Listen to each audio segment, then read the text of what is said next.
is some pranayama. Actually, first of all, we'll go through our homework, which you guys seem to be really good at. Well, I shouldn't say that. That's not get clear about homework together.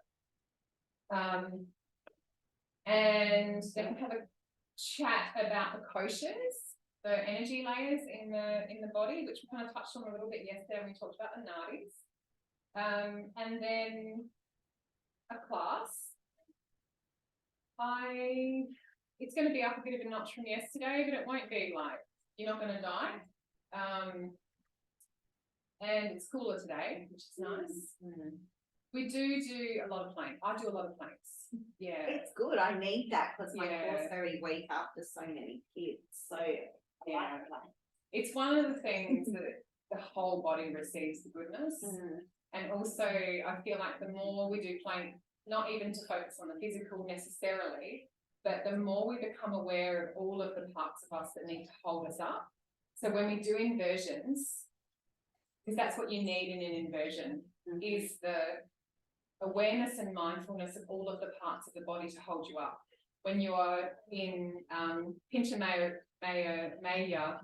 Asana, the forearm inversion, you're looking forward and the legs are up. If you're just relying on your arms and your shoulders, it's going to be quite freaky. So you kind of have to zip the whole body up. Yeah. So planks really help us feel what it's like to have, from the toes to the head on. Yeah. And that's why I love them. Yeah. But yeah, all the physical stuff too, but just that awareness that it brings in is beautiful. And then we're going to have a lunch break, a little bit of work on God and Goddess, archetypes, and then Sarah's coming in. You might remember, or you might have looked at your notes. She's coming in at 1:30, and she'll go for either an hour to an hour and a half. It will be another physical class. She will do a little bit of a warm-up, and it's going to be very workshop style. Cool. What I've briefed her on is she's doing 3 sessions with you. The first 2 sessions will be how to prepare your body for inversions.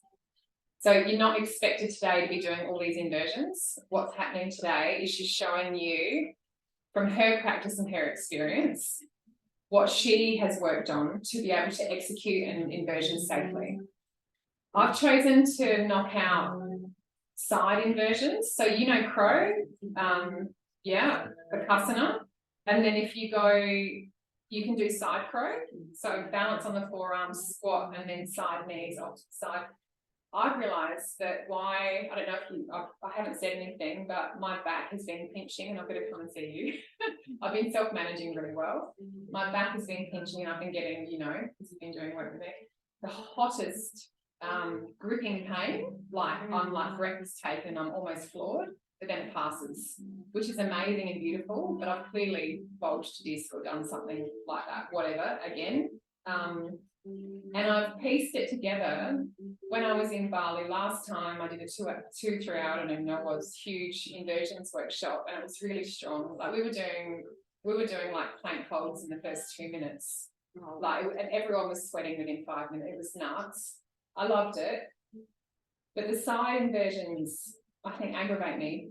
And I'm in a group of people that do inversions and talk about inversions, the community.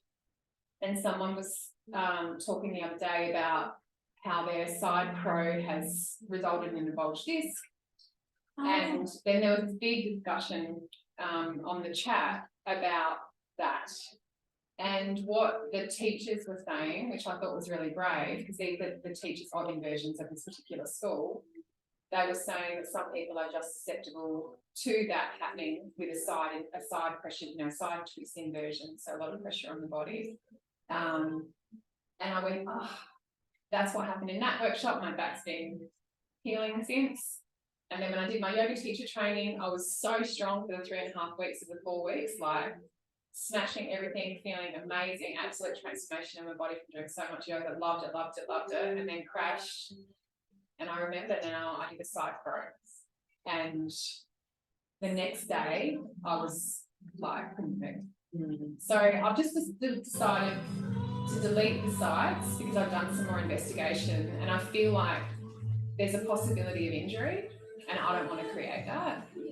Because that's my experience, right? And it might not be true, you might go somewhere else and, you know, you might be fine and it's all fine, but I just feel like because I know a bit more about that now, and just basically what I read pretty much in the research was it's just not for everyone. Like a lot of things aren't just for everyone, right?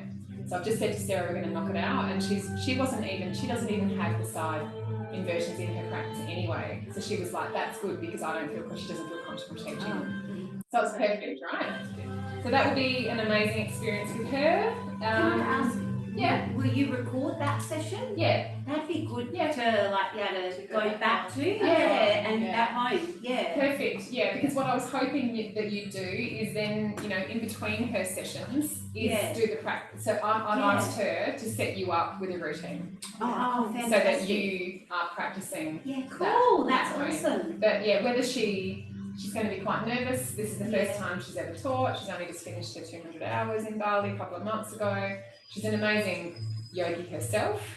But whether she remembers exactly what I've asked her, you know, I'm not going to say, oh, did you exactly do that thing? So who knows? But yes, I will record it. Yeah, cool. And to make her more nervous. maybe just go tell her. Well, we've got a good reason, right? Yeah, true. Because there's two people that are going to miss it, so that's all cool. But yeah, she's such a lovely person, and I'm really excited that all you are so lovely, so that we can really support her first journey. And you know, part of and you would have seen it on the Yin group the other day, part of my vision with my yoga teacher training is that I find if I can find pathways for people that are starting their yoga teacher journey to teach out of here. You know, and I'm going to run a series of emerging yoga teacher training sessions here for people that have just finished their teacher training with me, like the Yin that we did a couple of months ago, you did as well. And to be able to have this as a bit of a practice ground and to name it that. And so if people want to come, they come. And they just pay a donation and people get to experience what it's like to I teach. think that is such a like lovely offering. It's really true. Like if you don't know how you want to start teaching or whatever, and you don't really, you're nervous. It's such a great way. Like that's lovely. In a studio that, I mean, all the clients that come here are lovely. So, you know, it's not competitive, it's not a non-judgmental place. And I think also naming it will attract people that want to support you. I've got some friends that would love to practice with me, but I don't have a space. And the gear. Yeah. Like, the investment of the gear is be like bolts like $100 each. I've really been able to afford one so far. There's a couple of yoga teacher groups on Facebook where sometimes people close up their business to just sell it all off. But you've got to like jump on it and have that money ready. Like 10 minutes. Otherwise, might get into pop. Then in the teacher training. Have a look. Just remind me with a message because sometimes I forget things at the end of the class because I end up just switching off and then I forget all the things that I'm holding. So feel free to remind me of that. I'm happy to show you that for sure. And to be completely honest, I don't find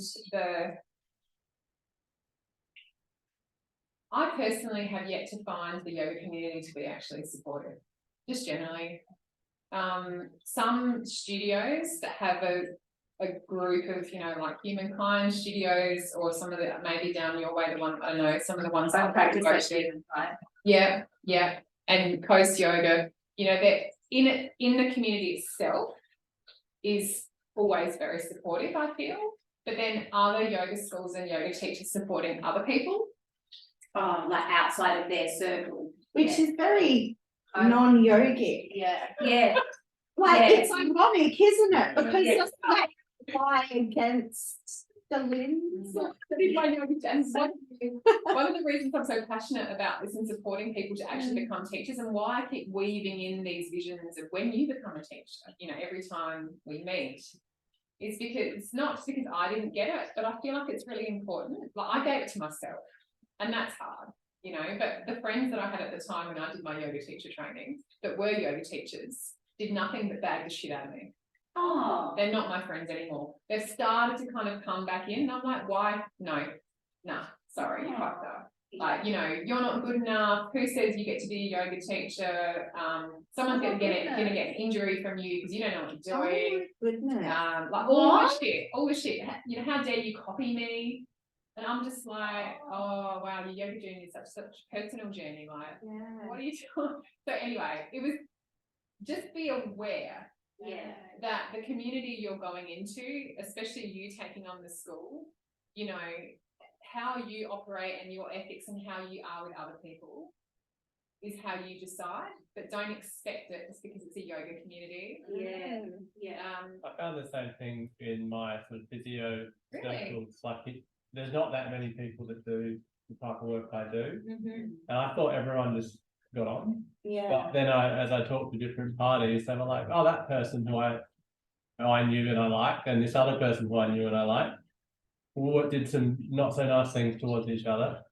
And this person was like, oh yeah, this is how they treated me. And I'm like, I was really quite surprised because I thought, you know, it came from fear in the end. It does. So the person that did that to the other person was afraid that they were doing all this work and they wanted to hold what they had and their little, you know, part of the thing, and that's how they sort of, you know, navigated that, was this sort of attack the other. So yeah, it happens. I'm sure it does. And you know, I've heard different schools even, I know a lot about it. Like they criticize or you know throw rocks from a distance kind of thing. So the only thing I throw rocks at is people that abuse power and leadership, just generally. And I don't even really name places. I'm just like, you know, like the other day I named a place that does the satsang, the community of conversation.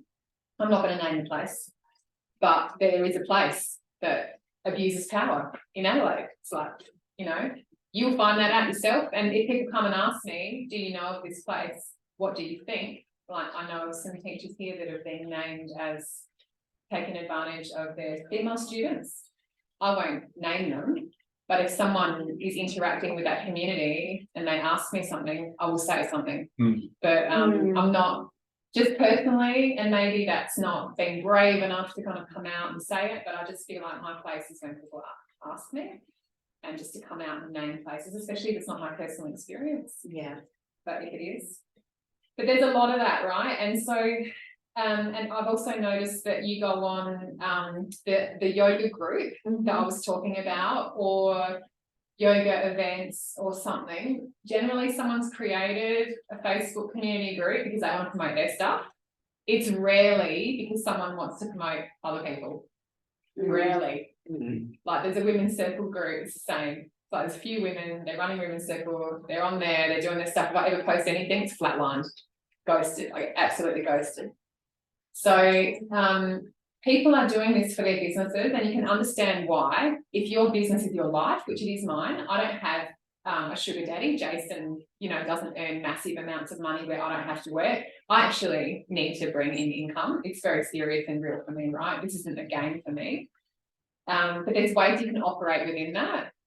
And my business coach wrote to me this morning going, abundance and gratitude, you fucking queen. And I'm like, yeah. So like, that's where I like to come from, is believing that the more yoga we get out there, the more people benefit. Right. That's what I would have thought. And do you think it's getting better? Like, because there's more people doing yoga, it's like, I don't know whether it's better or worse, but I guess you kind of have to play with others because there's so many in every community.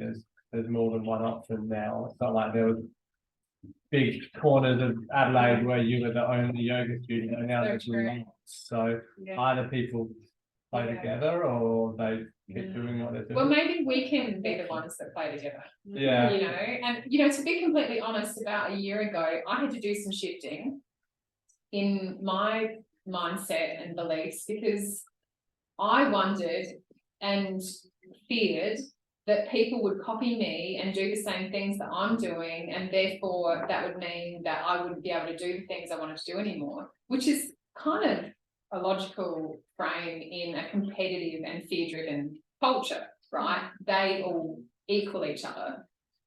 But to transcend that, I think is good for us individually and good for the community, right? And so my mindset is now, if I am spreading the word of what I'm doing and that's empowering other people and they're taking it to other corners of the world, then my life mission has been accomplished and I will be looked after in the process. And if I'm not, then I change and do something else. It's okay, you know. But it was a thing I had to work through, and like another layer I thought that I was done with, you know, about a year ago. So, you know, it's there.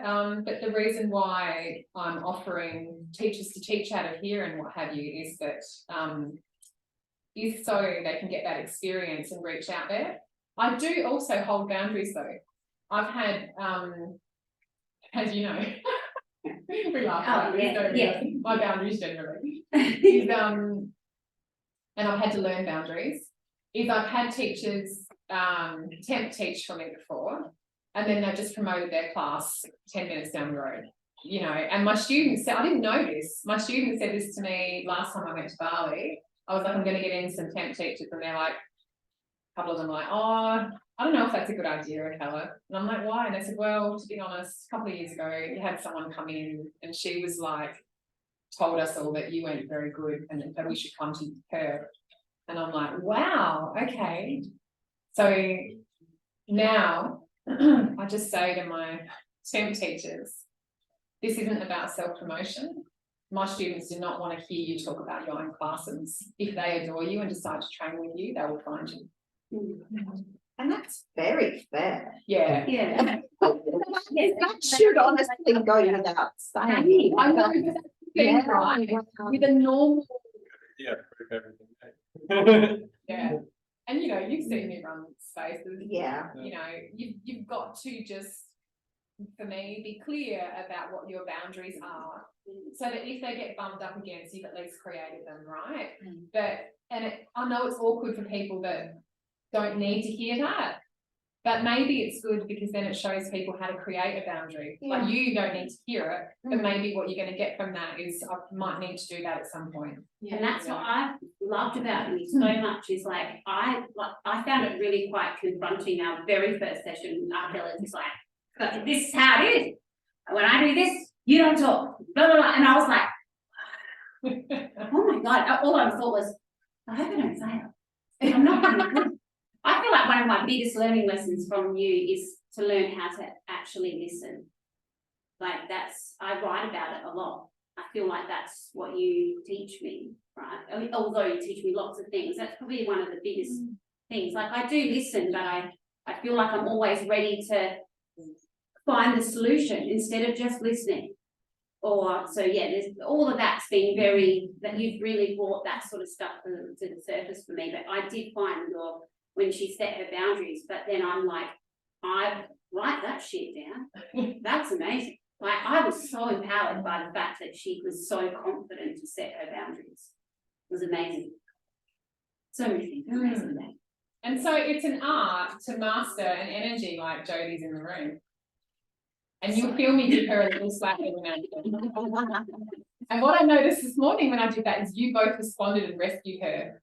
And I was like, interesting. So just notice that about your own behaviour. Oh, really? I just very gently, when enough loudness, I'm bringing the container back together again. You picked up on it straight away. You're like, yeah, you know, you were cool. There was nothing weird. And you both went, oh, Jodie. Like, oh, that must have been on a subconscious yes, level. I wasn't aware. Yeah.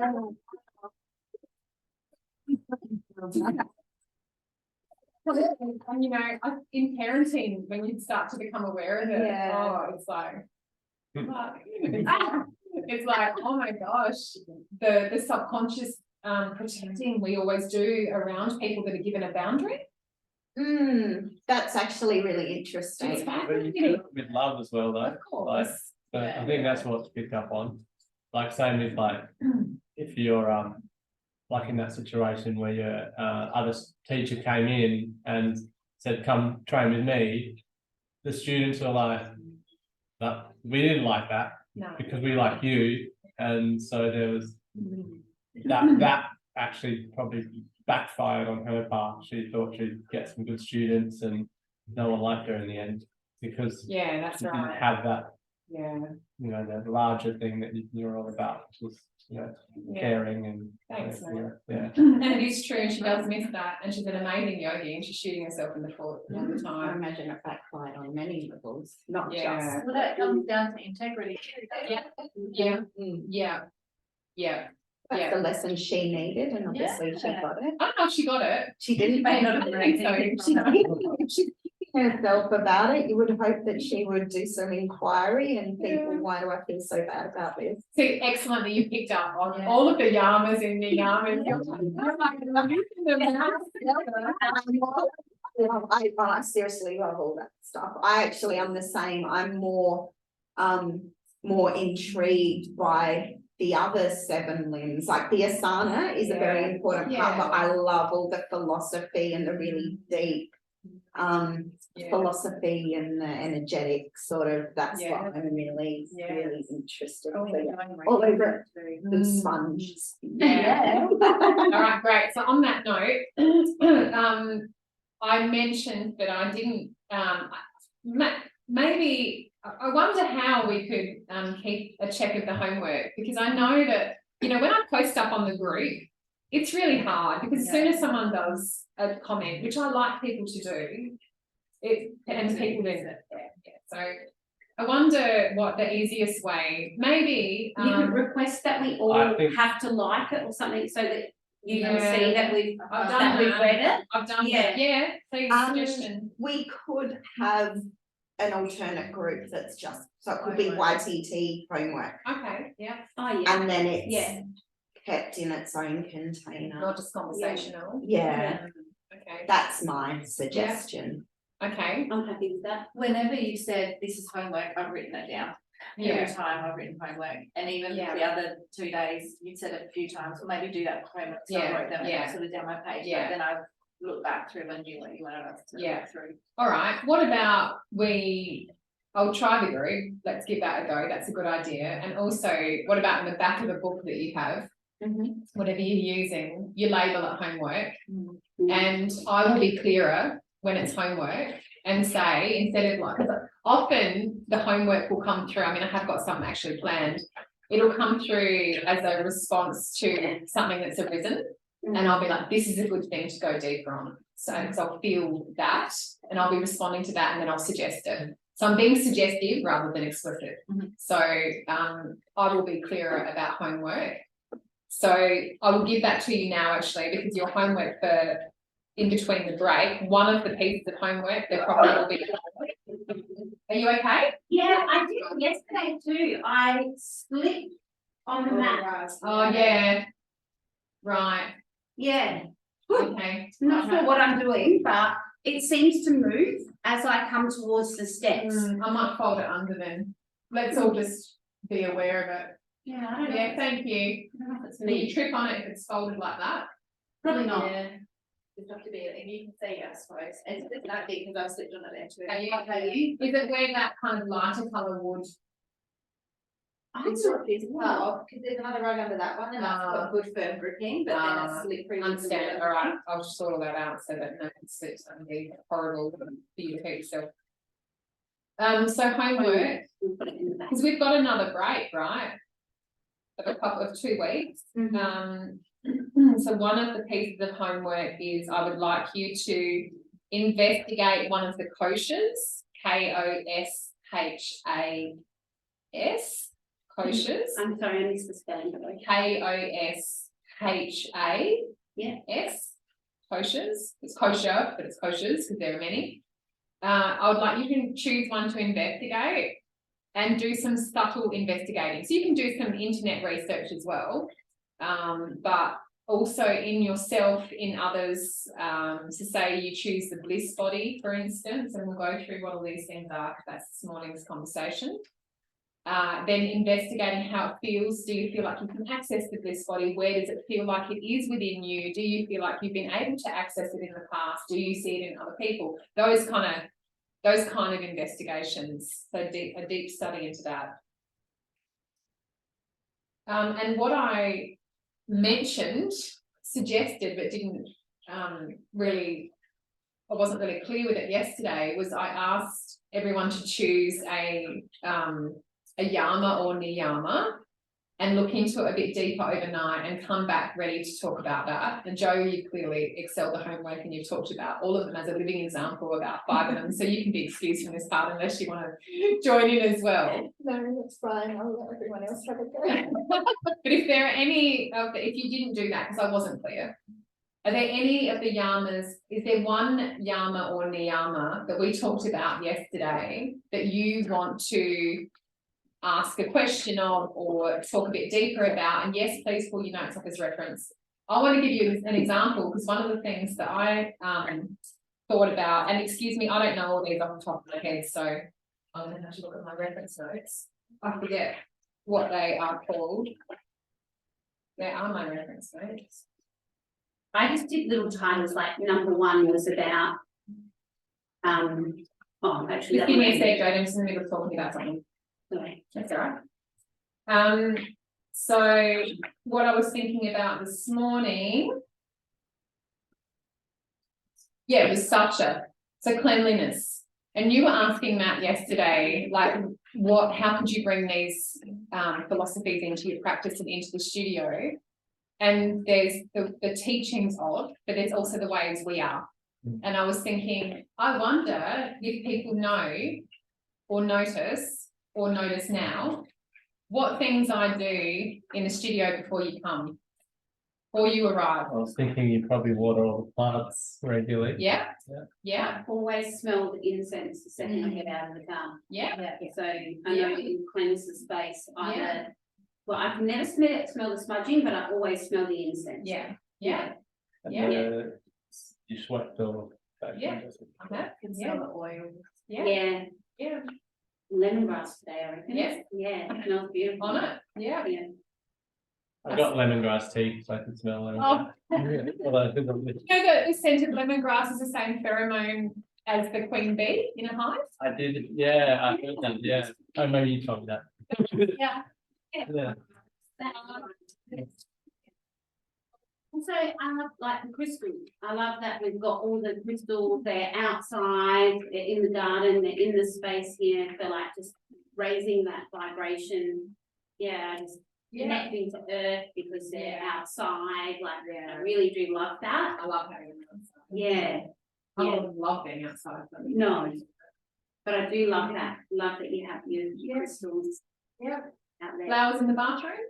Oh yeah, Yes. see that. Yeah. I clean the bathroom as well. I clean the door handles. I don't do it every day, but I do it very regularly. More than, like every second, sometimes every day, every second day, whatever. Sometimes I clean the toilet a couple of times. I sweep as well. So in Bali, they've got this beautiful, so every morning, the first thing you'll hear when you wake up is sweeping. And there's one hand that goes behind the back, and the other is this very gentle. They have all their brooms are very gentle, very natural. You hear the sweeping. They light incense, they send their prayers to the ancestors and for everyone. They make flower baskets with flowers and little, you would have seen that because you go to Bali, don't you? Yeah. Little offerings, and they sweep. It's one of the first noises, apart from the roosters, first noises that you hear is this sweeping. So the sweeping, if I am running late and I don't get to the sweeping, I really notice it. I just feel like I haven't prepared the path for people, like it bothers me. So it's something that feels really important. Often Jason will come over and do some of those things, and I'll arrive and he would have already swept and watered and filled up the pond with fresh water. So fresh water in the ponds. He bought some fish before we started, some new fish. So there's lots of things that as a practice, I make sure the sanitary area every day that I, if anyone's menstruating, that I'm removing those things, and the bins, the dishes. So I'm not that good in my house. But as a teacher, and that with your space, your space is always really clean and feels good and looked after, and You know, so they're the things for me. I was thinking this morning about structure and just my personal hygiene, but also the space and how that feels. Yeah. That Yes. was the one I actually woke up thinking about. Right. Because I knew we had to share today. And I was like, I'm gonna just sit with them and see which one resonates. And that was the one that came to my mind as my practice, as in my everyday life. What do I do every morning to prepare for my day? It's a routine that I don't even realise. I've set myself a little routine, shower in the morning, have breakfast, brush teeth, that type of thing. And then when I'm at work, we get the kids to reset a couple of times throughout the day so that the space is still welcoming and they still enjoy what they're doing. So just before lunchtime, we'll get them all to pack up their things unless they're still working on different things, and we'll reset and we always talk to them why we do this, and it feels so much better. And then we take a step back and then we look at the space after we've all done it together. Oh yeah, that's so much nicer, and they all agree. So it's the same sort of thing. It's a welcoming space. They enjoy it a bit better. I'm lucky at my kindy we can use oils and they quite enjoy that. They get to use as well. So there's only a few that we can use, because they're not really properly approved, but they're all okay to use them. So they get to choose that type of thing as well. And we get to put fairy lights around and things and what lights they'd like to have on. So in my everyday life, there's a lot of consideration, which I think comes down to cleanliness as well. Yeah. And like you said, I'm not so good with my sink and my benches at home, but in the place that I spend a lot of time, like work, then yeah. And when you're offering a service to others, whether they're little others or bigger others. Yeah. And getting my children in on things like this morning, like packing out to go camping. Somebody else is looking after our house. My husband's like, oh, it doesn't matter too much. And it really does. Someone's going to be living in our space for 7 days. I want them to feel comfortable and nice. So my daughter vacuuming, I got her to water the plants while I was cleaning the toilets, that type of thing. So getting them to help within that as well. And more now they're getting a bit older too. So it's something that I would like this to be shared with them so then they can start to have their routine. My daughter's actually on her own every night with a little notebook and she writes down her morning routine now. Well, very obvious things too. Get up and go to the toilet and then do this.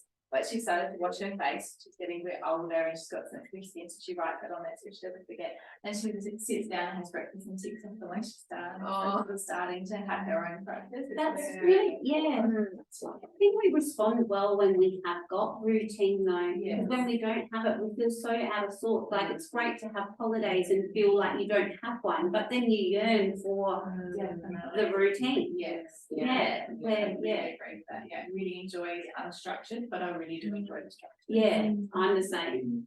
Beautiful. Thank you for sharing. Anyone else want to share?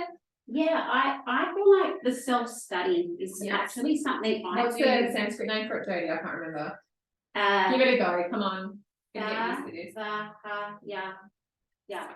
I just so everyone knows, I actually do really struggle with reading. That's something I do not feel comfortable reading out loud because I really do struggle. Hear you. Yeah. Does everyone agree that they'll be kind to Jodie and allow her to do whatever she needs to do with her reading? Yes, thank you so much. So I think, when I come across a word like this, which is how do you pronounce it, I will sometimes Google pronunciation of the word. I do that a lot. Yeah, but you don't always get the right one. But I'm pretty sure in Sanskrit, so I think in one of the books actually, there's at the beginning of the book, it might have a bit of a rundown on the, I'm not sure what it's called, but like the grammar of Sanskrit. So if there's an S with an A, it sounds like this, that kind of thing. Okay. But I'm pretty sure that S is pronounced in this. And what I do is I break the word up. So everybody knows, I just want to cover this though. Everyone knows that all of the yoga asanas always have asana at the end of it, right? Oh, okay. No. Yeah. So you just need to know the first bit. Okay. Okay, that's So Marichi asana. Except for not all of them, Virabhadrasana. Nearly all of them have the word asana at the end. And the front bit is the description of what the phrase is. right. Okay. Whether it's That might help me to it should. Yeah. break that down. So that's So I would go for this one, I'd go ya. So ya is easy to pronounce, right? The end 4 letters. Yeah. So svadhyaya. And if you just don't know how to say something, just say it quickly. No, sounds like I'll be talking to really. What did you quiet and yeah, Not so articulated. do the mumble it? Actually, I think that was one of the things when I did someone's YouTube, because everything they use the transcript. Sanskrit. Yeah, and so I found it really hard because he said it so quickly and then he put in some English words. So I was like, the movement was amazing, but what rattled me was the talking. So it was very quick, and then there was a key word. So good thing I could pick up on the key word, but I was like, whoo, yeah. Well, most people don't know the Sanskrit names for things. Yeah. But look, even if you're in a class and you're saying the word and you get it a little bit wrong, it would take quite an asshole to correct you in the class. And they're out there. But you know, I don't think people really are going to judge you too much on that. So Spadhyaya, how else would people be pronounced that? How would you guys pronounce it? Come on, give it a go. No, I'll do it that way. That's what I got. Spadhyaya. Spadhyaya. Sounds good.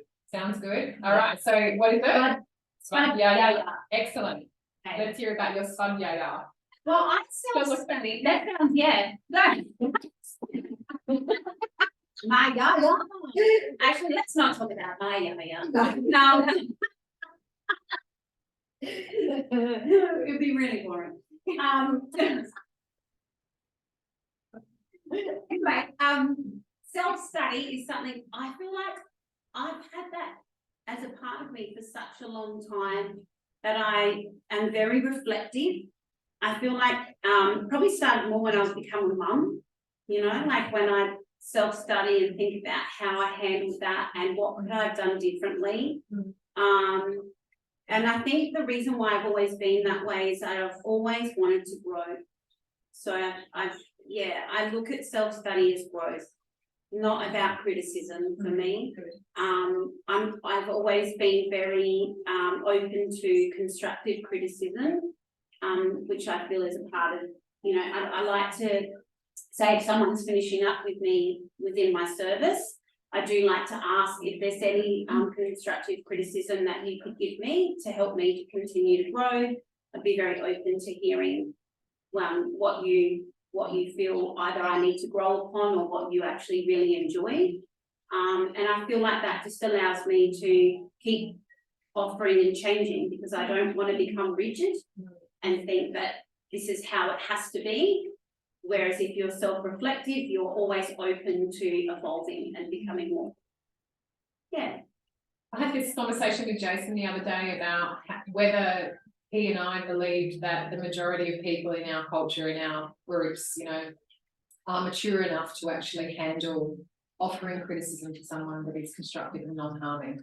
Yeah. And we both came to the conclusion of no. Oh, yeah. Well, I think most people aren't able to take it. To deliver. Yeah. Okay. If you ask for criticism. Yeah. I think most people aren't able to deliver it in a way. I think it comes as a knee jerk, like, oh, what didn't I like? Kind of, I don't know. Put the other person down.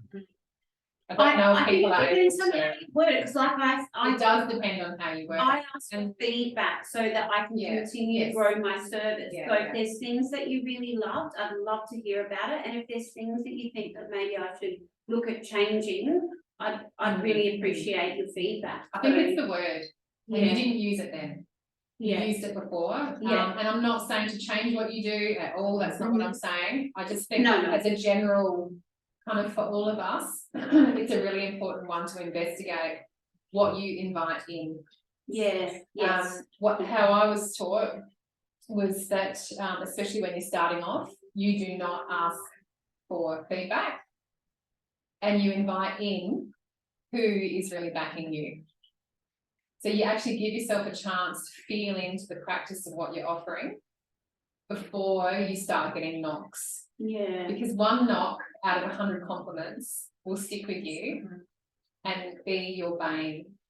You have obviously managed to not receive the energy of criticism, so you're probably not even setting someone up in that energy.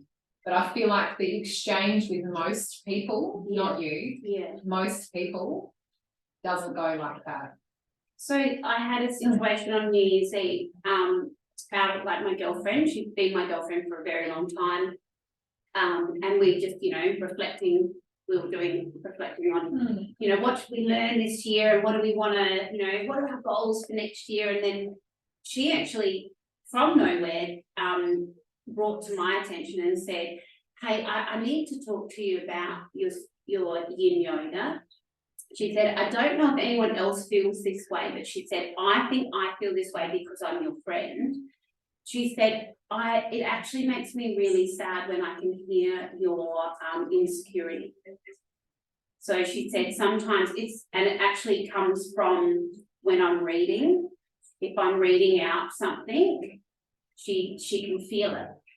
So other people probably don't notice it, but she knows me very deeply. So she said, it makes me sad when I can hear that, because she said, it makes me feel like you don't believe in yourself. And for her, she said, there's absolutely no reason for you to not believe in yourself. But I think I wasn't offended by what she was saying at all. In fact, I really looked back on that and thought, what I need to make sure that I do is prepare myself when it comes to me reading something, so that I don't feel scared to read. If it's my meditation, or if it's like an affirmation at the end, I get scared. Can I ask, did you agree with that comment? Yeah, I think that she's right. There was nothing that I thought, because that is true. I do get scared when I'm reading stuff. Like if I'm not prepared, if I don't feel prepared enough prior, you know, if I haven't had enough time to sit down first and just refresh, then I do get insecure. Yeah, because I stumble over my words because I'm reading. Reading is a real fear for me, because I'm scared of getting things wrong. You will have people in your yoga teaching journey that at some point will say, I love how much you've grown. You know, and so it's lovely for your friend to care about you so much, and it sounds like she delivered it really well and everything. But it is also, I think, okay to be clumsy at times. It's just life, right? We can't come into something with perfectionism. But interesting you raised that, because I did make a comment to someone else recently about a video they sent me of their yin yoga. And I said to her, the whole bit where you read off the page was horrible. I didn't say it like that. Yes. But yeah, the voice wavers, the disconnection from the self, you know, all of those things. And I said I would much prefer to her to just choose one word that she wanted to bring through and talk to that with her wisdom. Yeah. And so, you know, I think it's an art to read in a class. It's not easy. But yeah, so how we receive criticism and how we ask for it and all of those kind of things. I mean, at the end of the day, we're just looking for no harm, right? Yeah. So yeah, thanks for sharing. You're welcome. Do you want to say anything? Yeah, I was no, I'm going to say it's an script. Number 5. So is Vara Pranidhana? Pranidhana, maybe. Pranidhana, yeah. So this one interested me because there's a few levels to it, I think, and there's a lot of language there. But I guess simply it sort of fits with one of the things I've been trying to do, which is to be more present and connected, which to me means being less caught up in the mind. So often I think it's easy to do that, and we catch ourselves doing that a lot. But there's a certain sense of a feeling that you feel when you do sort of come down into yourself, and are really in tune with you know, the universe and God, if that's the language you'd like to use. And I feel that yoga is really a lot about that sometimes. You know, whenever I leave the class, you know, you feel really nice, and I think that's sort of in a sense what we're talking about here. And it comes to, I think, through the other 4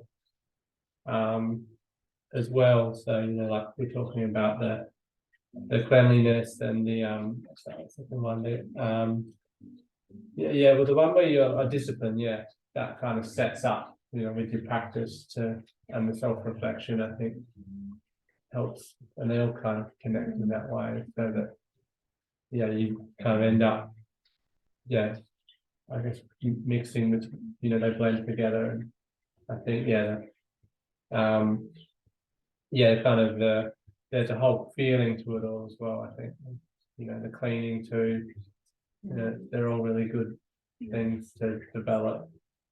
And they're all very far away from the minds, going on its sort of patterns of thought and distractions and things. So so that's what I was thinking about with that last thing. Yeah. Lovely wrap up. Yeah. And the bit here that caught my eye was cultivating Vispara, Pranidhana in our life will ease the victories that cause worry and stressful thoughts and offer us a chance to feel empowered.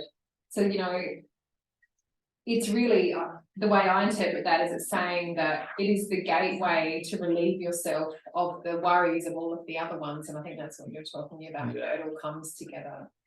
So, being in the head, because we can get caught up in any of the other ones, can't we?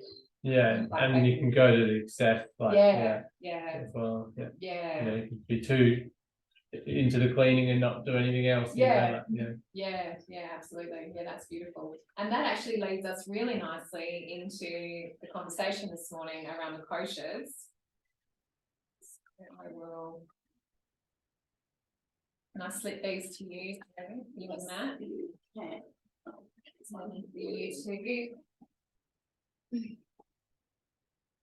It's actually a perfect segue. So the koshas are the metaphoric layers that comprise the human body and mind and house the soul. So the meaning of this comes from the Upanishads and the Vedic text, the Sutras of Patanjali. Did anyone get that book? It's on the recommended reading list. It's heavy. It's a good one to have. I think it's a good one of those books to kind of like open up. I think you might have said, or someone said, oh yeah, open and flick and have a read and close up. I don't know anyone that's read it back to front.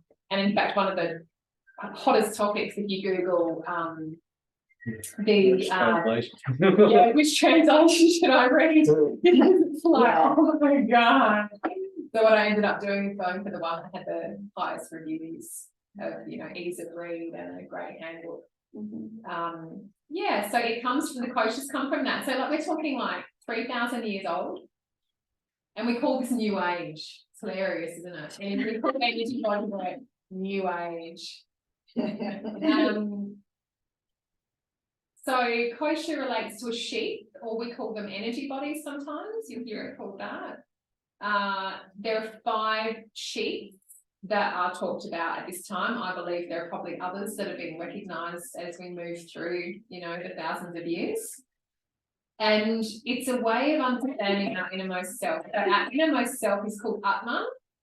And those of you that have been to Ubud, there are 3 Atman cafes and they're so good. And I love going to them. They have best food. So Atman is really the true whole self or highest self. Should I write a little note under that? Like, if you want to, you write any notes, little or big. Is highest self. I think you're right. The cafe was really good. Yeah.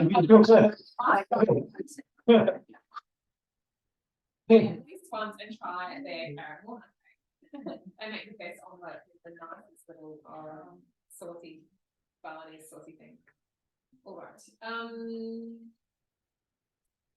So yogic philosophy describes the physical body, the subtle body, and the causal body as the 3 bodies that encompass the 5 koshas.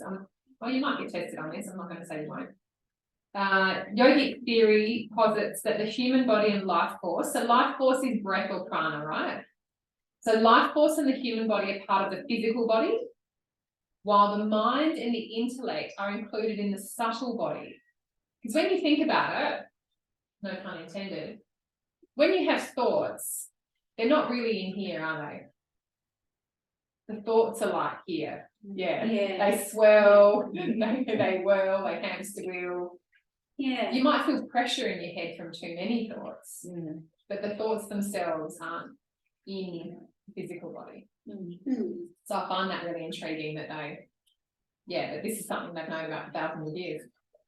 The causal body is considered as the innermost self, which cycles through birth, life, and rebirth, and ultimately transcendence according to teaching. So I think this is important also to recognise that the innermost self isn't just one thing that stays the same all the time, but it is constantly cycling through its own journeys and patterns. So BKS Iyengar, he's written a lot about the koshas. So he says the goal is not for the koshas to be clearly defined, but rather seamlessly blended. So going back to your comment about the Utsvata Pranidhana, it's not about having them all separated. It's about how do you bring them all together so that it's one whole seamless energy. So it's not like, here's my innermost self, here's my mental body, here's my, but it's one. Total integration of the koshas can occur when optimal health and well-being are reached within the body, mind, and spirit. The reason we do asana practice, and the reason that asana practice is a part of yoga, because yoga was originally created as only a devotional and self-study practice. So the yoga asanas were created because people realized that sitting in a meditation shape all day, trying to reach enlightenment, the body deteriorated because it wasn't vital, it wasn't moving, you weren't breathing, you weren't keeping the muscles and everything going.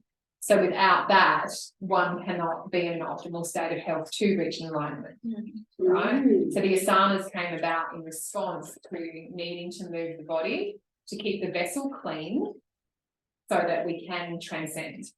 That's the whole point of it. So it was added on later to yoga. That wasn't what yoga was at the start.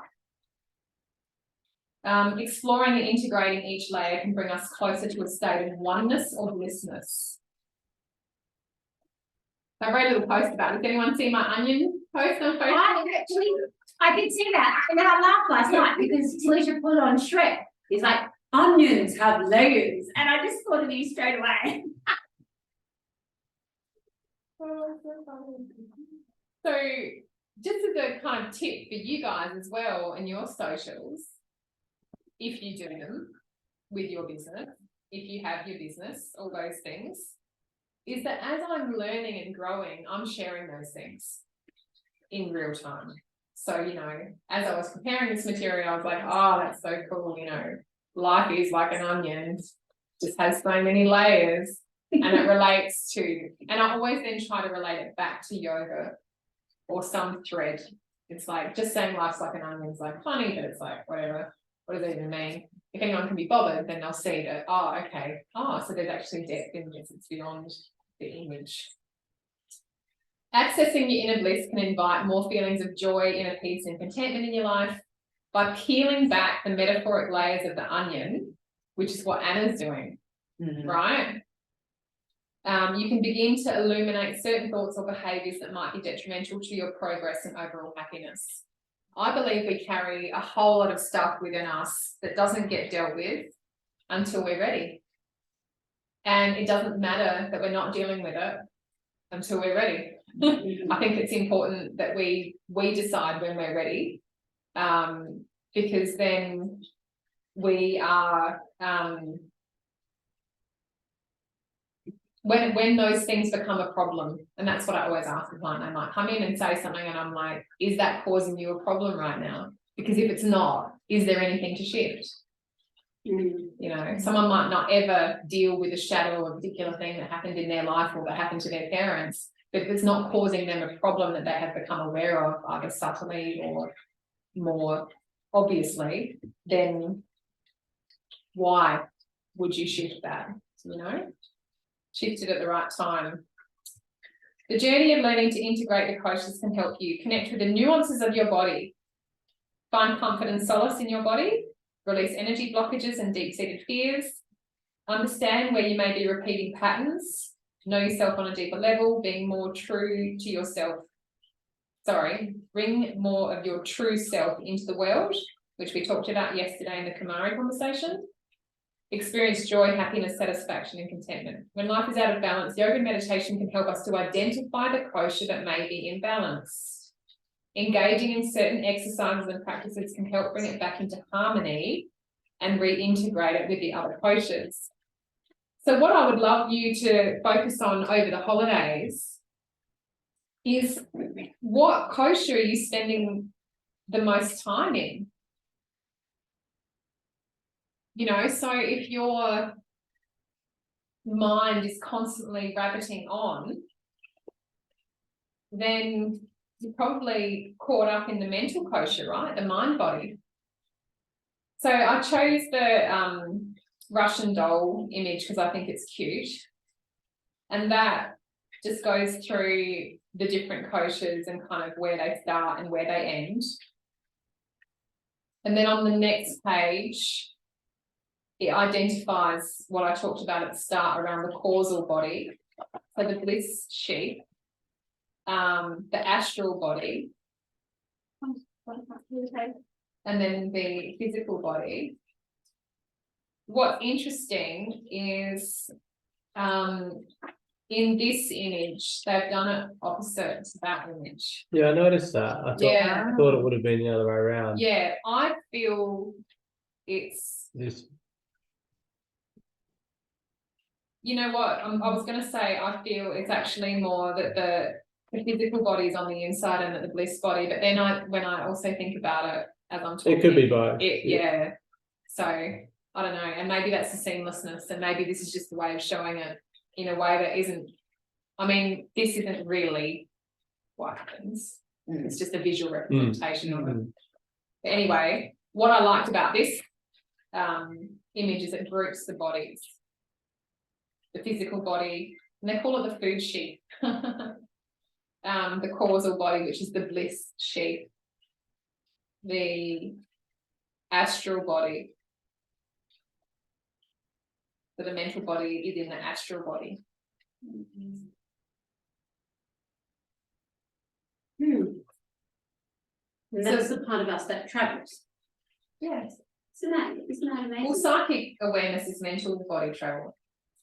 Yeah. Annamaya kosha is the outermost sheath. So maybe write notes of yourself as I'm talking about this and what you notice about yourself. Annamaya is the outermost sheath, comprised of the physical body layer, which includes the muscles, the bones, skin, the organs. Anna is Sanskrit for food, which sustains the human body and keeps it functioning optimally. Annamaya kosha is often referred to as a physical body, since it's the only kosha that is physically tangible. So meaning you can see it, you can touch it, there's an edge.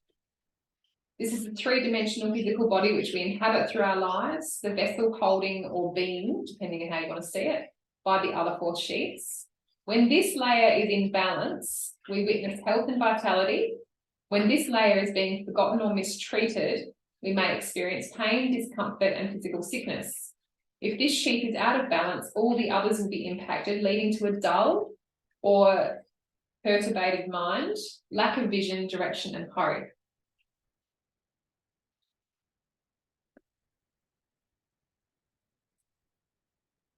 Pranamaya kosha, the energy body. So prana means life force, right? Pranayama means life force breathing. So pranayama refers to the life force within the annamaya physical body. Pranayama is therefore associated with the breath and the flow of energy. It's also, pranayama also animates the body and mind. If you've ever seen anyone pass, the animation, it's amazing. The physical body's still there, but the way that it's animated, just, it's shocking. It's fascinating, but it's shocking to see someone leave their body, like die. It's the life force that also allows the inner self to manifest in the outside world. This layer can be hard to understand at first. We often pay little attention to the way we breathe and how we breathe, emotions and state of minds. Sorry, that didn't sound right. We often pay little attention to the way we breathe and how the breath emotions, and states of mind are connected. The word energy is often used in New Age thinking in a rather abstract concept, which may be hard to grasp. But this layer is what happens at the cellular level when oxygen reaches the cell and is being used to create energy to keep the body alive. Without oxygen we take in with every breath, we could not be alive for more than a few minutes. So it's not just this breath work, it's that when we breathe, we're, scientifically fueling our cell to have energy, is what they're trying to say. And this way energy is distributed through the body via the cardiovascular system.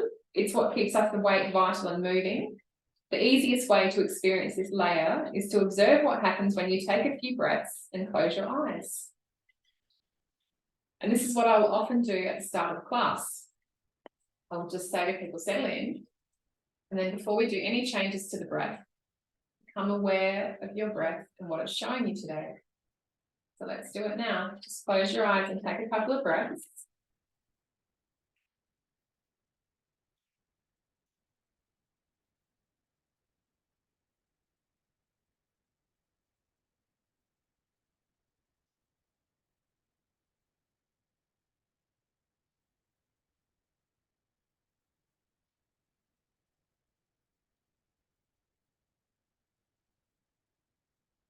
This is your energy body. This is the body which, through which prana or life force flows. This is the body we want to sustain and replenish instead of depleting it. When we experience unstuck energy, we experience blocks. Blocks may manifest as tiredness, incapacity to take action on life, lack of confidence, not being able to let go, incapacity of speaking up, self-esteem. Beyond pranayama, breathwork techniques, we can also use Vipassana meditation to scan and increase our awareness of the subtle bodies within the body. Yin yoga also does this, as well as acupuncture, acupressure, blah, blah, blah. And probably, do you think craniosacral work? Yes, definitely, yeah. Tunes us into the subtle body? Yeah. The pranayama. Because again, it's supporting the nervous system that helps with the cellular function and cardiovascular and so on. Yeah. To me, when I receive craniosacral work, it's like the electricity gets switched back on and the synapsing can happen and my body's intelligence starts to then fix where the issues are. Yeah, so I think it's a little bit similar in many ways to energy work, but you're working a bit more physically with the body as well. You're doing certain things to the nerves and so yeah, I'm not sure how much. It's obviously both, but yeah, you seem to have precisely what your hands are. You direct perhaps more precisely to the area that's needed. Yeah. But yeah, similar effects I think can be done purely working with energy. But yeah, I think if you can put your hands on someone and feel it, that you get more information and a better connection. But sometimes the body doesn't want pressure, or so you would use the right energy for the right situation. So sometimes you can't really put a lot of physical into the system. So you respect that's what the body wants and go. Yeah, so that's kind of I think you're right. Yeah, it is connecting to that. Yeah.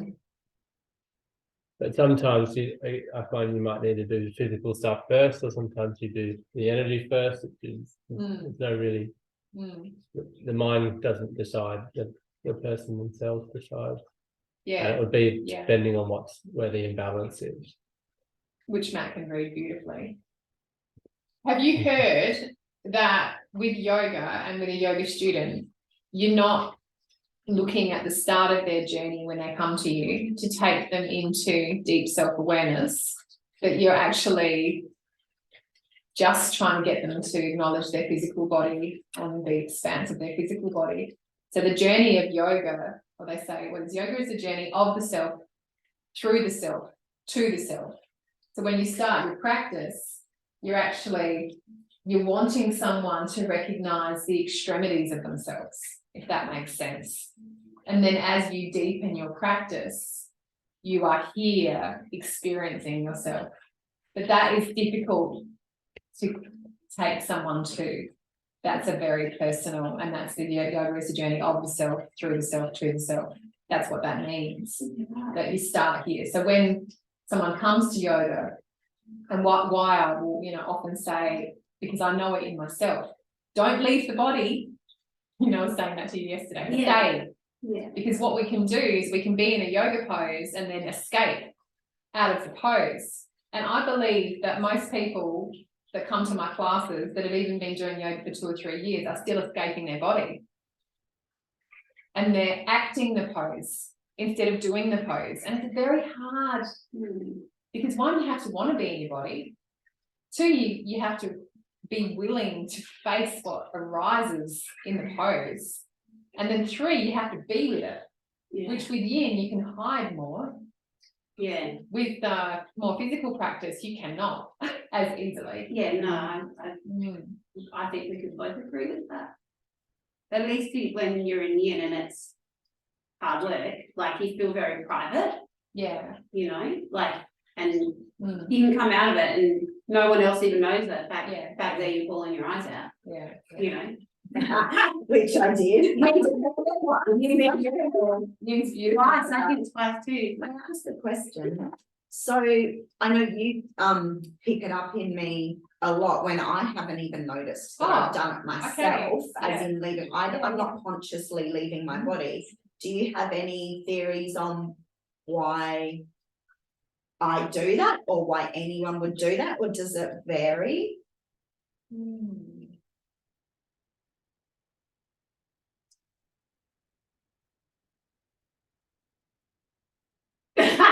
Oh, that was almost like, do you want to hear my answer? I do. No, it's a genuine inquiry, because I'm doing it subconsciously, so it's hard to understand how to correct that without knowing a little bit more about why I might be doing that. And it might be a conversation for another time, but it's a question I felt to ask. I think it's a really beautiful question to ask, and that you're asking that of yourself just speaks to me of how much you're honouring yourself in this moment. And that's so, that's part of why I've hesitated, is because it's just so beautiful that you want to be with yourself.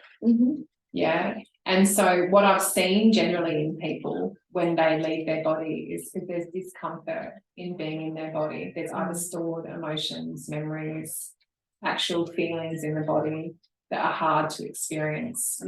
And so when we have the additional pressure of a physical demand on top of that, if the reserves aren't there, stay in the body and leave. It just becomes uncomfortable. And scary. It can be. Inversions will bring up massively, back bends, inversions. Which you actually saw that straight away in Anna. She pulled away straight away. Even just, that's why I bought a chair. With a back bend bit, not just for her, but all that want to explore back bends in a way that feels incredibly supportive. Because the chair I've gotten is a proper yoga chair that has the back bend piece on it. Wow. So you can just gently lay back on it and see how, and full support all the way through. So That's cool. We'll play with that when it comes. But my response to you would be to inquire within yourself. And I wonder whether or not I can pick it up easily in you, because you are so clear psychically that I just hear you, like it's quite a big channel between you. I think we read each other's thoughts really easily, and so it's easy for me to see you, whereas I can't do that as easily with everyone else. So it might be a combination of those things as well. Well, thank you for picking me up on it, because like I said, I'm doing it without realizing, so it's nice to be kind of pulled back when I do that. So over time and practice, hopefully I do it less and less. Yeah, and the real gem in staying in the body is that you will get an amazing workout. And all the efforting you put into your body, if you're in your body when you're doing it, will bring the benefit that you're wanting to see. Yeah. Whereas if you aren't in your body when you're doing it and you haven't got the presence that you were talking about, being present in every moment, if you're not present in your body, then you're not actually consciously doing the practice. So you're double making it hard for yourself because you're doing the practice and you're not getting the benefit. Yeah, that makes sense. That makes a lot of sense. And then you don't see the improvements you want. Because the energy's not making it to the cells that need that's there's a disconnect. Yes. Yeah. I struggle with breathing. Find that sometimes hard. In a pose. What do you mean? Breathing No, it's Generally. easier in situations where it's like a yoga asanas, it's easier, but like lying flat and trying to breathe deeply is harder. So yeah. And the breath That's got conscious. being present. Is that Well, I think when I try and change it, it becomes hard. I'm observing it, and it seems to flow. Like some positions, like if I'm over the bolster, that opens the chest up, and it's really easy. But others, like if I'm flat, maybe it's some part of the body's tight, but also I find the more Are I you talking try. about yin mat yesterday, or are you talking about flow, or more like yoga nidra or any kind of any breathing, like trying to breathe for 8 seconds or something. Okay, well, that I think for me that's just like practice. Like a swimmer or a free diver, it's practice. And with free diving, when I was in Bali recently, I had a like a personal tour with a free diving guide. So I'm like, I can do it.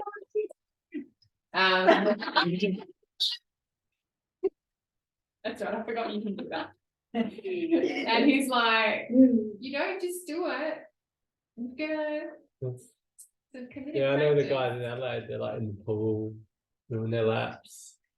So it's the same, right? But we have done a lot of talking, which is amazing and lovely because we are all very interested in the philosophy, and also what we are able to share with each other in a really safe way is very beautiful and important.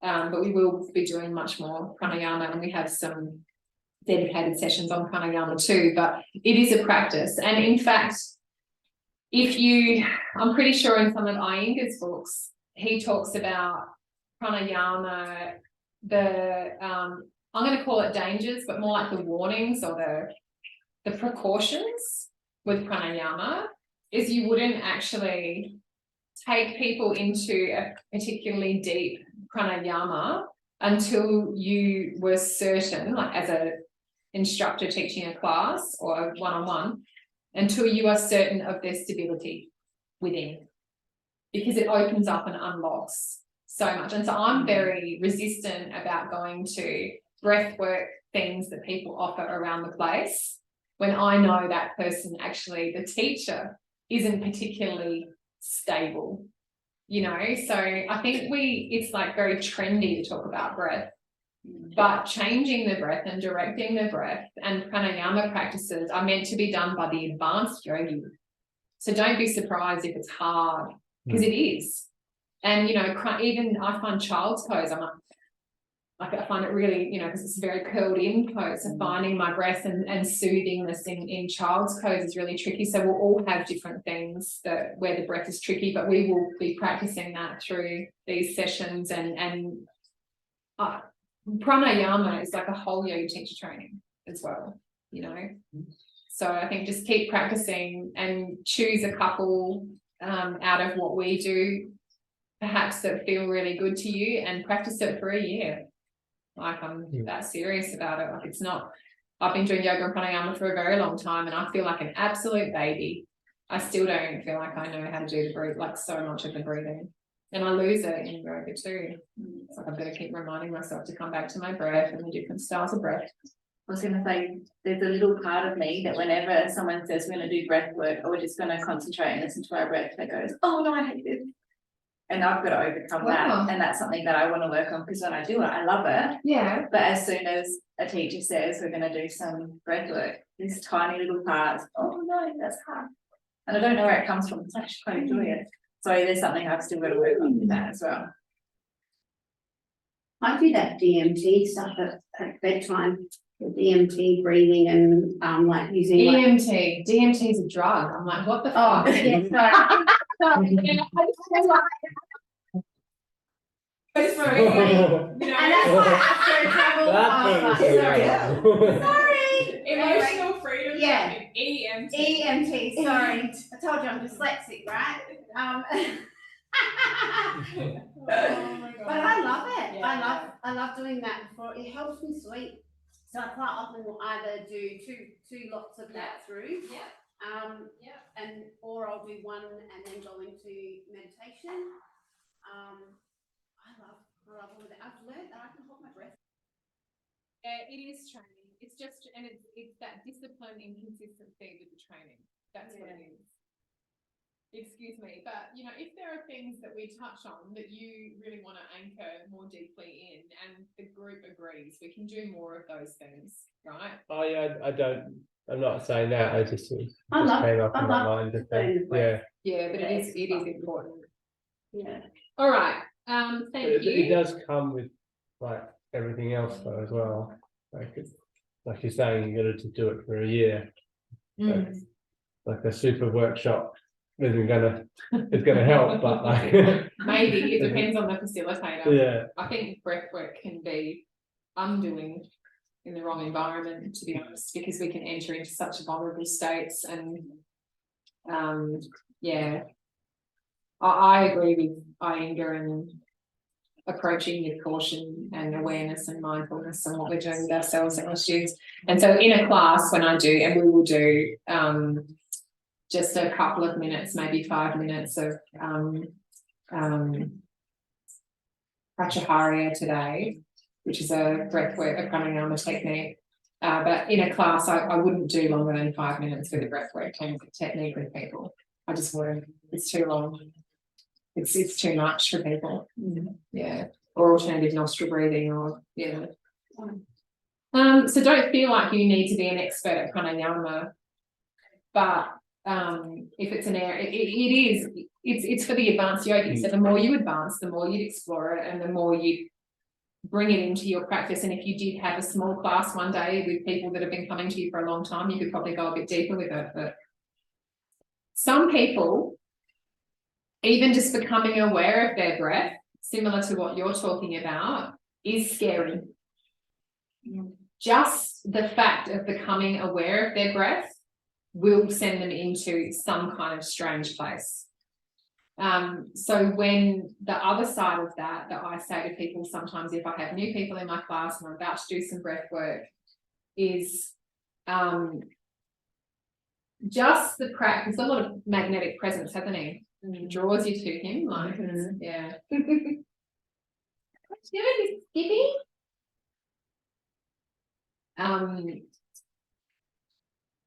We're subconsciously breathing all the time, right?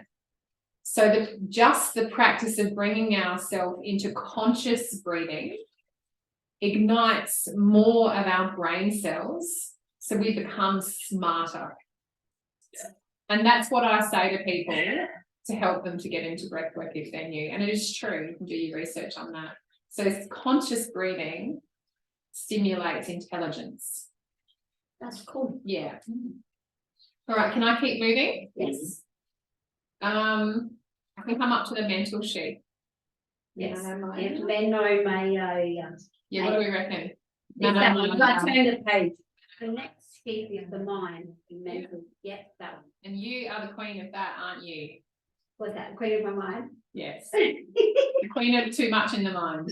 Yes, that is definitely it. Which has to do with thoughts and emotions and can be maintained or brought into balance through meditation. The mind sheath governs your thoughts, emotions, and fantasies and delusions, and is responsible for how you perceive the world around you. These are considered the superficial layers, or the Manamaya kosha. Deeper layers of this sheath includes our beliefs, our opinions and onions, and values that we have learned or inherited from culture and heritage, so ancestral stuff.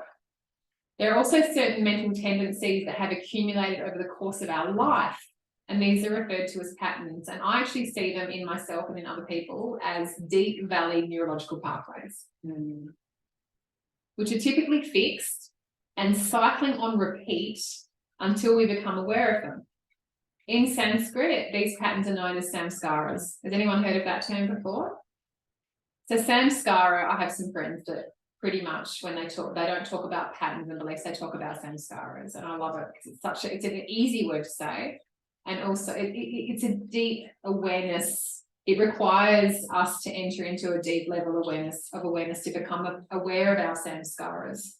But what it does, I think, is it instead of owning the pattern, I do this language, it's saying I'm currently embodying the samskara of not being able to listen, or whatever the thing is that you're telling yourself that needs to change. You know? So it's recognizing that something within us is repeating and locked, but we want to actually change it. And there are samskaras that we're believed to have come in with that will be repeating life patterns, you know, and then there'll be others that will kind of come and go.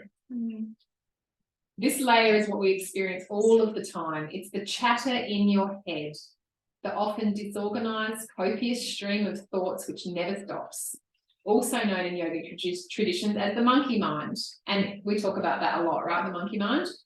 The side that makes you worry, makes you not see straight, is instinctive, so working on instinct rather than deep thought, is fast and emotional. Here is why our thinking brain, memory, ego, sensory perception work together, often not within our awareness. We are often slaves to this continuous fluctuation. Yoga helps us tame, discern, and become aware of all that happens in the chaos of the mind. And when we first start to realize what is actually going on in our minds, I think that can be very confronting. And probably the main reason why people start meditation and then don't continue with it. Because they're like, I've just become aware of all of the things, or yin. I've just become aware of all of the things that are going on in my mind, and I don't like it. And instead of feeling empowered to change it, they run away from it, going, oh my God, like imagine if I had to listen to that all the time. It's like, you are listening to that all the time. You're just not aware you are. Yeah. This is the layer of our consciousness, which is composed of the mind, the manas, the ego, and our intelligence. So all of those things. And I feel like intelligence is completely different than wisdom. I feel like intelligence is the stuff we learn and repeat. I feel like wisdom is something we channel. The mind is fed back, I reckon, by the nervous system and the sensory organs. The mind is clever, like lots of monkeys working together. So poetic. I'm going to do the trilogy. I think last night I was listening on the way home to Light of Life.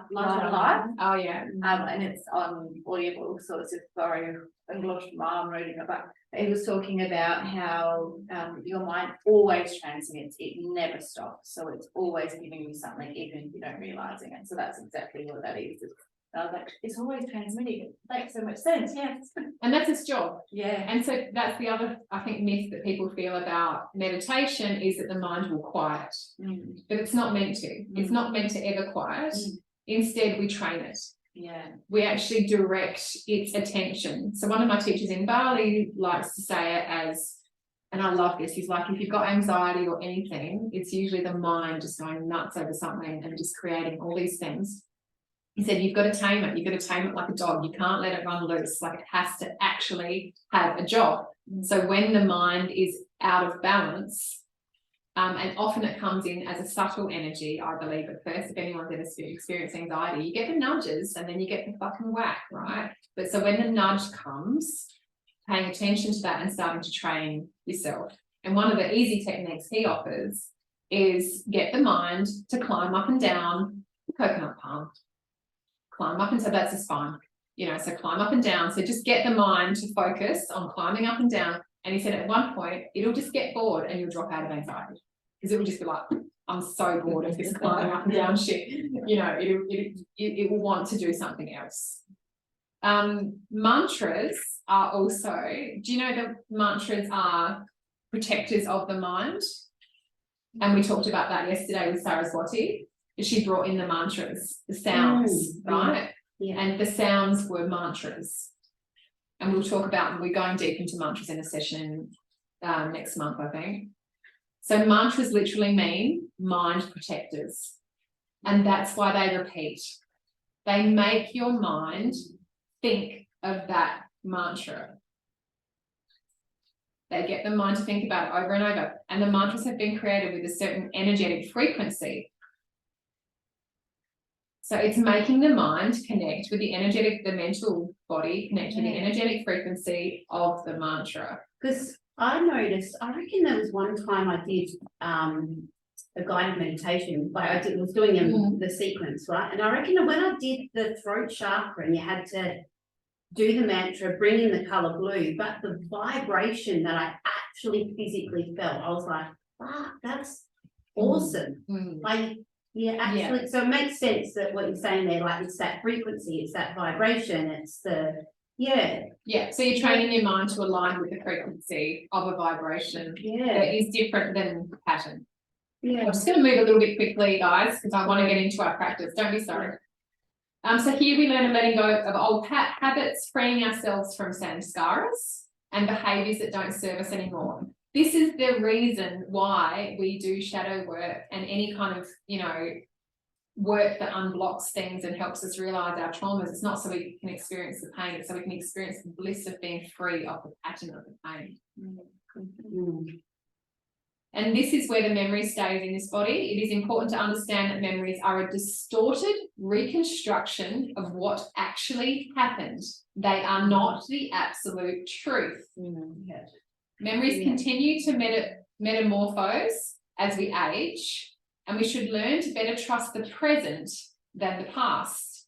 Memories help our mind to navigate through life, to reply faster to impulses, but they will also often trick us.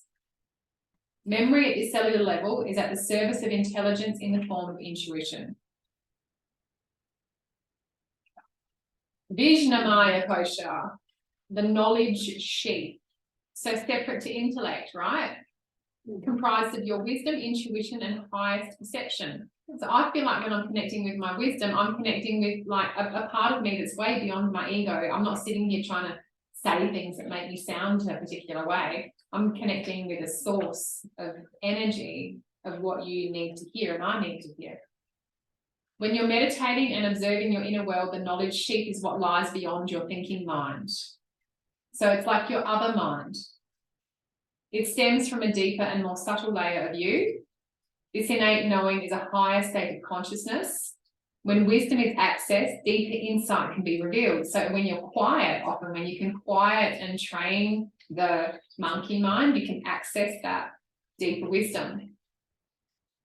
Some teachers believe that any activity requiring total immersion, such as playing an instrument, writing, is of that kosha. And I would say you can reach that kosha in yoga if you're able to leave the thinking mind and be in the practice completely.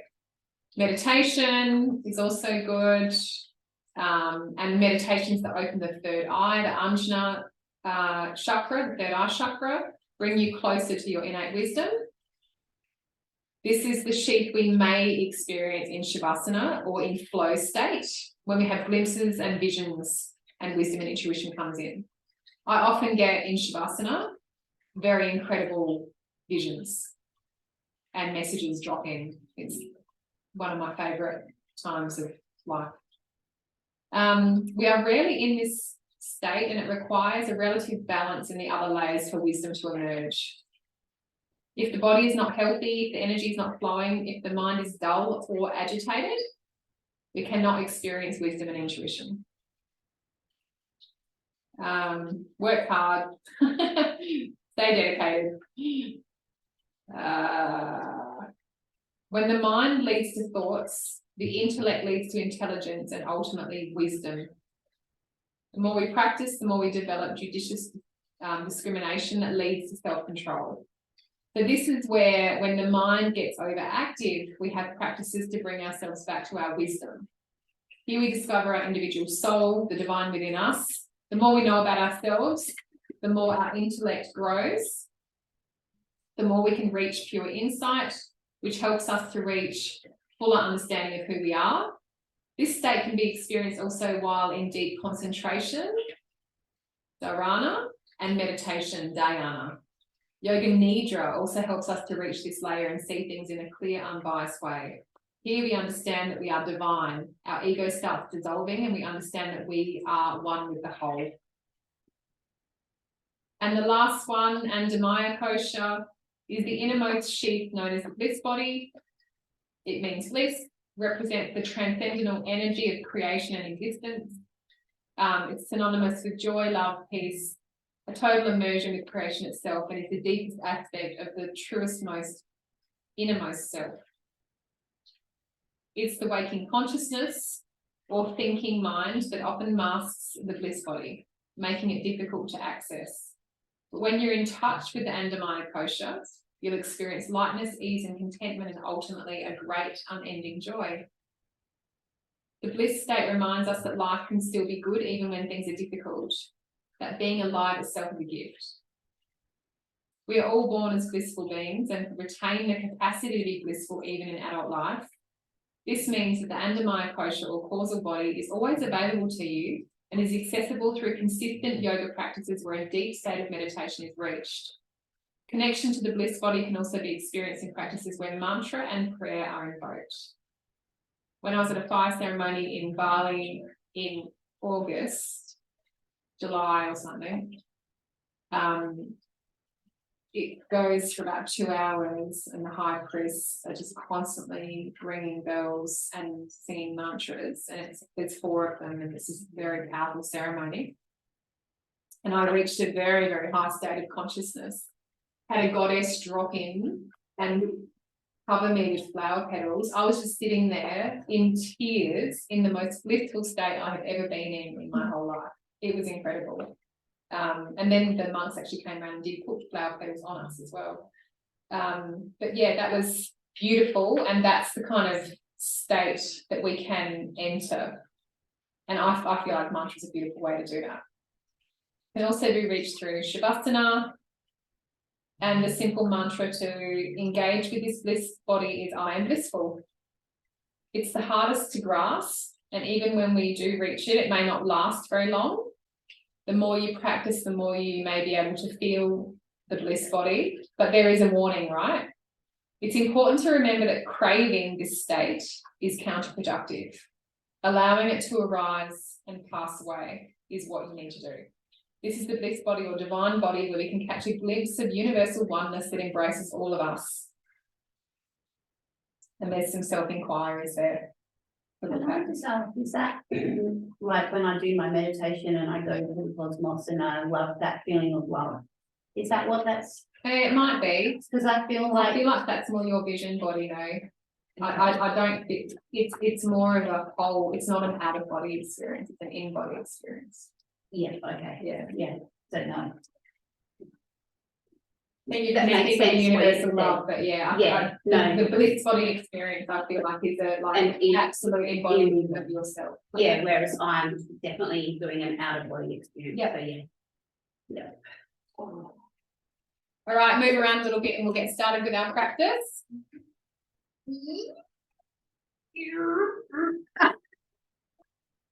Get ready to back. That's like before I could feel it, and I got that, like the tightness obviously through my hips is happening because getting the pain at the bottom of my bum. And then when I was twisting, I could feel right in here. I was like, oh, I had a pressure point. Oh, like so tight.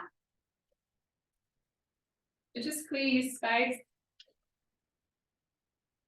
That must out and feel. My food is too good and delicious for the victims. The ass is obviously really tight.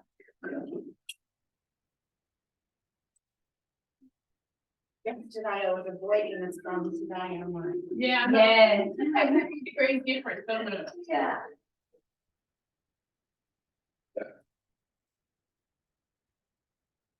Is it nice enough to do yoga out there? Oh, that would be That would be amazing. so nice. Can people handle it? Yeah. It's shady spots and sunny spots. How about you? Do you prefer to do it inside? I'd do it in the shade. Yeah. There's shade. Can you have a quick look and tell me if that's suitable? Otherwise, we'll just do it inside. I mean, we are set up inside and I probably can't record it, which that doesn't really matter. Do you want to have a look and check? I really don't, I don't mind, but I'll Yeah, go with me the too. consensus, yeah. We're going outside to do yoga. Sorry, you missed it.